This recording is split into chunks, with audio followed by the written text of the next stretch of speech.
আজ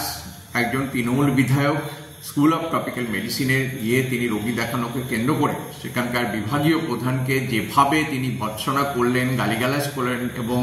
অপমান করলেন প্রকাশ্যে, যেখানে শত শত রোগীরা দীর্ঘক্ষণ ধরে লাইন দিয়ে দাঁড়িয়ে রয়েছে, সেখানে তার রোগী অপেক্ষাকৃত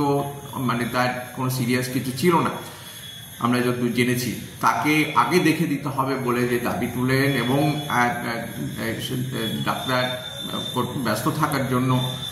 তাকে অকথ্য ভাষায় গালিগালাজ এবং অপমান করা, এমনকি তাকে হুমকি দেওয়া, এই যে কালচার, তৃণমূলের কালচার, যেটা তৃণমূল এই বিধায়কের মধ্য দিয়ে যেটা ফুটে উঠেছে, আমরা এই ঘটনার তীব্র নিন্দা জানাচ্ছি, প্রতিবাদ জানাচ্ছি, উচ্চ পর্যায়ের তদন্তের দাবি করছি এবং এই বিধায়কের বিরুদ্ধে আজকে আইনানুগ ব্যবস্থা নেওয়ার জন্য আমরা দাবি জানাচ্ছি, যাতে এই ধরনের ঘটনা আর হাসপাতালের মধ্যে না ঘটতে পারে,